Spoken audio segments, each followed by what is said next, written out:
السلام علیکم۔ میں امید کرتی ہوں کہ آپ سب اللہ پاک کے فضل و کرم سے خیریت سے ہوں گے۔ آج کی جو میری ویڈیو ہے وہ تاریخ اسلام میں قریش مکہ کی مخالفت کے اسباب۔ لاسٹ ویڈیو میں ہم نے مخالفت پڑھی، اب ہم اسباب پڑھیں گے کہ وہ آخر کیوں مخالفت کرتے تھے، اس کی وجہ کیا تھی۔ آپ سب جانتے ہیں کہ قریش میں ہمارے پیارے نبی پاک صلی اللہ علیہ وآلہ وسلم کے اعلان نبوت سے پہلے بت پرستی، آتش پرستی، شرک، پتہ نہیں کیا کیا تھا۔ تو اس لیے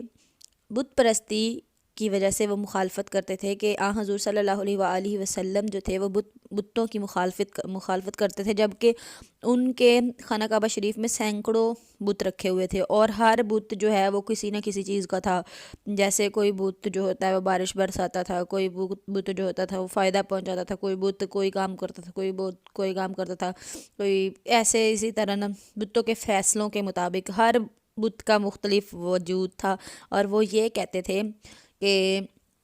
ہمیں اگر جنگ میں فتح اور شکست ہے تو اس کا بھی جو ہے وہ ہمارے بت ہیں وہ بتاتے ہیں، اور بت جو ہیں ان کے مطابق بت جو تھے وہ اللہ کے ہاں سفارشی ہوتے تھے، یہ بتوں سے مانگتے تھے، پھر بت آگے سے رب العزت سے مانگ کے ان کو دیتے تھے، ان کا یہ کانسیپٹ تھا۔ تو اس لیے آپ صلی اللہ علیہ وآلہ وسلم نے خبر سنائی کہ یہ جو بت ہیں یہ تو پتھر ہیں، جامد ہیں، یہ تو کچھ بھی نہیں کر سکتے، تو یہ جو ہے یہ دوزخ کا ایندھن بنیں گے۔ تو آپ نے یہ خبر سنائی کہ یہ تو دوزخ کا ایندھن بنیں گے۔ تو قریش مکہ کو یہ بات جو ہے نا بالکل برداشت نہیں ہوئی، تو اس وجہ سے وہ آپ صلی اللہ علیہ وآلہ وسلم کی مخالفت کرتے تھے۔ اس کے بعد غلط رسم و رواج پر تنقید۔ غلط رسم و رواج پر تنقید، جبکہ اسلام جو ہے ایک پیور دین ہے، کوئی بھی غلط جو رسم ہوتی ہے اس کو ایکسیپٹ نہیں کرتا، تو ان کی مشرکانہ رسومات تھیں جو ان کو جو ہے وہ چھوڑنی پڑنی تھی۔ لائک وہ جو تھے وہ جانوروں کا جوڑا ہے نا، نر اور مادہ، وہ کبھی نر کو حلال کرتے تھے، مادہ کو حرام قرار دیتے تھے، اور کبھی وہ کہتے تھے کہ بعض جانور جو ہیں وہ عورتوں کے لیے حرام ہیں اور مردوں کے لیے حلال ہیں، اور ان کی جو ستیلی مائیں ہوتی تھیں وہ باپ کے مر جانے کے بعد وراثت میں تقسیم کر لی جاتی تھیں۔ یعنی کہ جو فار ایگزامپل کسی کی اسٹیپ مدر ہے تو اس نے وہ جو اب اس کا باپ فوت ہو گیا، تو جو باپ کی اولاد میں سے سب سے بڑا بیٹا ہوگا اس کے ساتھ اسٹیپ مدر کی شادی ہو جائے گی، یا وہ اپنی اسٹیپ مدر کو رکھ لے گا، ایسا ہوتا تھا۔ اور خانہ کعبہ کے طواف کی بھی بہت غلط رسومات تھیں، وہ طواف کرتے اور سیٹیاں بھی پیٹتے، ایون ننگے ہو کر طواف کرتے تھے۔ تو یہ جو نیا مذہب تھا یہ ان ساری چیزوں پہ بین لگاتا تھا، اس وجہ سے بھی ان کو بڑی تکلیف ہو رہی تھی، تو وہ مخالفت کرتے تھے۔ نسلی تفکر، قریش مکہ جو ہے وہ سب سے بڑی الجھن یہ تھی کہ وہ نسلوں کو بہت زیادہ اپنی نسل کو بہت معتبر سمجھتے ہوتے تھے،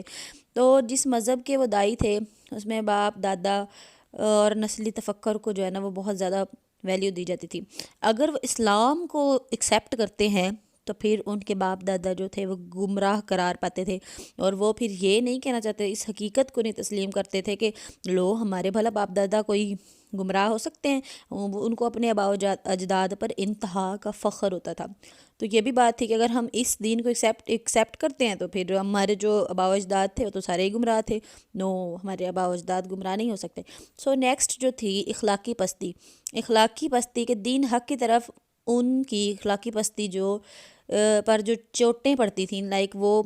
اخلاقیات میں انتہائی پست درجے میں تھے، اور دین اسلام جو تھا ان کو اس چیز کو نمایاں ابھار کے پیش کرتا تھا کہ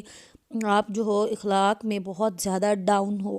تو اس وجہ سے بھی وہ مخالفت کرتے تھے کہ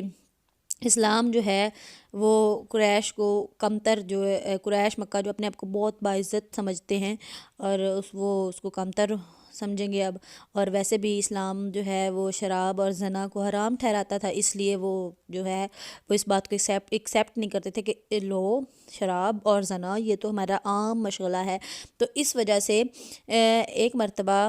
عرب کا مشہور شاعر عشی بن قیس جو کہ اسلام قبول کرنے کی غرض سے مکہ آیا، تو قریشیوں نے اسے سمجھایا کہ جو محمد ہے صلی اللہ علیہ وآلہ وسلم وہ تو شراب اور زنا کو حرام ٹھہراتے ہیں۔ یہ سن کر اس کا جو ارادہ تھا وہ اسلام قبول کرنے کا بدل گیا۔ چڑھاووں کی آمدن، اب بت پرستی جو تھی وہاں پر چڑھاوے جو تھے بہت رائج تھے، یعنی کہ اب اگر بت پرستی ختم ہوتی ہے تو پھر چڑھاووں کی آمدن بھی ختم ہوتی ہے، جبکہ عرب کو پورے سوسائٹی راؤنڈ اباؤٹ جہاں تک یہ جو بت پرستی کا دین تھا وہاں سے پورے علاقے میں سے عرب جو تھے ان کو خانہ کعبہ میں جو چڑھاوے تھے وہ ملتے تھے۔ تو جب ان کے یہ چڑھاووں کا سسٹم جو تھا وہ ختم ہو رہا تھا، اسلام جو تھا وہ تو یہ سب کو ختم کر دیتا تھا، اور اس وجہ سے وہ سب سے زیادہ مخالفت کرتے تھے کہ آمدنی جو ہے وہ ختم ہو جائے گی۔ اور جو ابو لہب جو تھا وہ مشہور تھا، یعنی کہ وہ اس چیز کا بڑا دادا سمجھا جاتا تھا، یعنی کہ وہ سردار سمجھا جاتا تھا، یہ چڑھاوے وغیرہ اس کے پاس ہوتے تھے، تو وہ سب سے بڑی مخالفت اس وجہ سے اسلام کی کرتا تھا کہ چڑھاووں کی جو آمدنی ہے نا وہ ختم ہو جانی ہے، اور وہ یہ چھوڑنا پسند نہیں کر رہا تھا، اس وجہ سے اس نے اسلام کی انتہا کی مخالفت کی۔ اور تجارتی مفادات پر ضد، یعنی کہ اب دیکھیں وہ قریش جو تھے وہ مکہ کے متولی تھے، اور مکہ کی وجہ سے ان کے راؤنڈ اباؤٹ بہت زیادہ اثر تھا ارد گرد کے علاقوں پر، اور جب ان کے قافلے جاتے تھے تو لوگ جو تھے وہ ڈاکو وغیرہ جو تھے وہ ان کے قافلوں کو نہیں روکتے تھے اور نہ ہی وہ ٹیکس بھرتے تھے، تو اس وجہ سے تجارت میں ان کو بڑا فائدہ تھا کہ جہاں بھی انہوں نے تجارت کرنی بغیر ٹیکس کے کرنی، اور ان کے قافلے جو تھے وہ لوٹے بھی نہیں جاتے تھے، اس وجہ سے ان کی تجارت جو تھی وہ چمکتی تھی۔ اشاعت اسلام کی وجہ سے پھر یہ جو سارا کچھ تھا، یہ جب بت پرستی ختم ہو جانی ہے تو پھر ان کا روب دبدبہ بھی ختم ہو جانا، جب دبدبہ ختم ہو جانا تو پھر ان کو ان کے قافلے بھی لوٹے جانے ہیں، ان کو ٹیکس بھی بھرنا پڑنا ہے، اور اسی وجہ سے وہ جو اس خطرے کو مول نہیں لینا چاہتے تھے، اس لیے وہ اسلام کی مخالفت میں سر دھڑ کی بازی لگا رہے تھے۔ عیسائیت سے نفرت، قریش مکہ کو خانہ کعبہ کے ساتھ جو گہری وابستگی تھی، اس کا نتیجہ یہ تھا کہ یمن کے عیسائی حاکم ابرہہ نے جب ہاتھیوں والے لشکر کے ساتھ خانہ کعبہ کو ڈھانے کی کوشش کی تھی نا، تب ابرہہ جب کہ عیسائی مذہب سے تعلق رکھتا تھا، تو اس لیے ابرہہ عیسائی تھا، اس لیے ان کو عیسائیت سے بھی شدید نفرت تھی۔ چنانچہ روم اور ایران کی جب لڑائی ہوتی تھی نا، تو یہ لوگ جو تھے یہ ایران کو، آتش پرست لوگ تھے ایران والے، اور روم والے جو تھے وہ عیسائی تھے، تو یہ ایران کو پریفر کرتے تھے، ایران کو سپورٹ کرنا پسند کرتے تھے روم کے مقابلے میں، تو ان کو رومیوں سے بڑی نفرت تھی، عیسائیوں سے بڑی نفرت تھی۔ تو ہمارا جب مذہب ہے وہ الہامی ہے، عیسائیت اور الہامی کتابیں ہیں ہم دونوں کی، قرآن پاک، اور ہمارا الہامی مذہب ہے،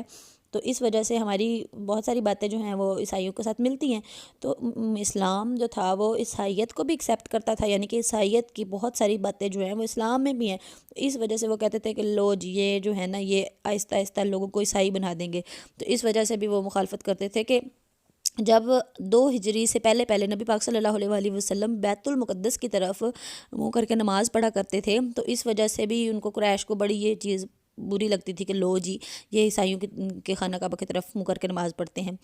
تو آہستہ آہستہ لوگوں کو یہ اب عیسائی بنا دیں گے، اسلام قبول کرنے کے لیے تیار ہی نہ ہو رہے تھے، اس لیے وہ کہتے تھے کہ لو یہ انہوں نے عیسائی بنا دینا ہے، اسلام قبول نہیں کرنا ہم نے۔ اقتدار پر ضد، اسلام کی روز افزوں قوت کو ان لوگوں کے اقتدار کے لیے شدید خطرہ تھی۔ اب دیکھیں اسلام پھیل رہا ہے اور ان کی جو ساری جو بھی ہیں طاقتیں وہ ختم ہو رہی ہیں، اگر اسلام ہر جگہ پہ پھیل گیا تو وہ جو قریش کے رئیس تھے ان کا تو اب نام ہی ختم ہو جانا ہے، اور ان کو تو کسی نے پوچھنا بھی نہیں ہے، اور ان رئیسوں میں سب سے رئیس العظیم جو تھا امیہ، جو حرب بن امیہ، جو کہ آپ کو میں نے اموی اور ہاشمی چپکلش میں بتایا ہے، اور حرب بن امیہ کا جو تھا وہ رئیس العظم تھا، یعنی کہ سب سے بڑا رئیس تھا، اور اس کا بیٹا جو ابو سفیان،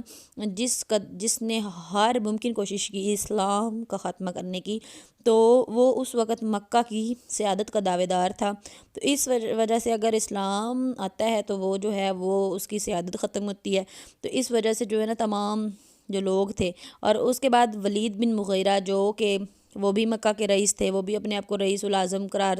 سمجھتے تھے، تو وہ ان کو بھی بڑی پرابلم تھی، ان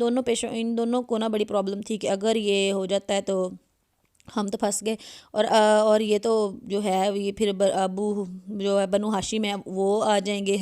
من سب چیز پہ، اور وہ غالب آ جائیں گے، تو اس وجہ سے جو ہے نا ان کو اسلام قبول کرنے میں بڑی پرابلم ہو رہی تھی کہ اس طرح اگر ایسا ہوتا ہے تو ہم ڈاؤن ہو جائیں گے اور بنو ہاشم جو ہیں وہ ہائی ہو جائیں گے، اور یہ کبھی ہو نہیں سکتا۔ اس وجہ سے جو ان کے لیڈر تھے وہ اسلام کی سخت مخالفت کر رہے تھے۔ قبائلی رکابتیں، آپ کو میں نے بتایا تھا کہ یہ قبائلی سسٹم تھا، جبکہ میں نے آپ کو فرسٹ اپنے لیکچر میں بتایا تھا قبائلی نظام کے بارے میں کہ 10 شعبوں پر، وہ آپ میری ویڈیو اگر آپ کو انٹرسٹ ہو تو آپ میری ویڈیو دیکھ سکتے ہیں۔ تو اسلام میں یہ جو قبائلی رکابتیں ہیں، یعنی کہ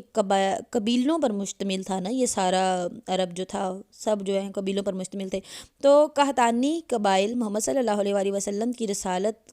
کامیابی کا مطلب یہ سمجھتے تھے قحطانی والے کہ بنو عدنان